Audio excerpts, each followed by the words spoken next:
La sculpture, c'est véritablement le langage dans lequel je suis, je dirais, quasi naturellement. Et quand je ne fais pas de sculpture pendant un certain temps, j'ai l'impression de ne plus respirer. J'ai besoin de ce souffle de la sculpture pour respirer moi-même.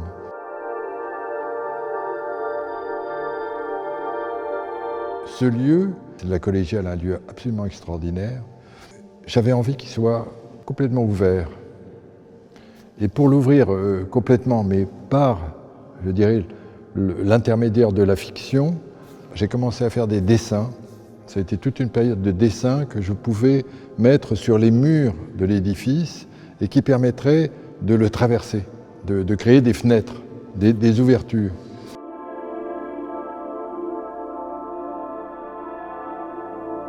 Ce que cherche à atteindre la sculpture, c'est quand même la réalité. Et la réalité, elle est ce mélange d'une perception, je dirais, extérieure et une perception intérieure.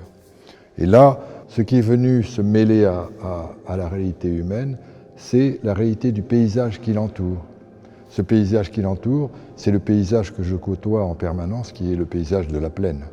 Et pour moi, c'est extrêmement important, parce que l'homme est comme ça dans une situation où toute sa réalité est un mélange de proportions, de strates, d'épaisseur. Il est à la fois un être qui pèse, un être qui a le sentiment d'être soudé au sol, mais petit à petit, dans sa démarche, dans son cheminement personnel, il y a une espèce de cheminement vertical qui lui permet d'atteindre des idées, le monde des choses, je dirais, impalpables.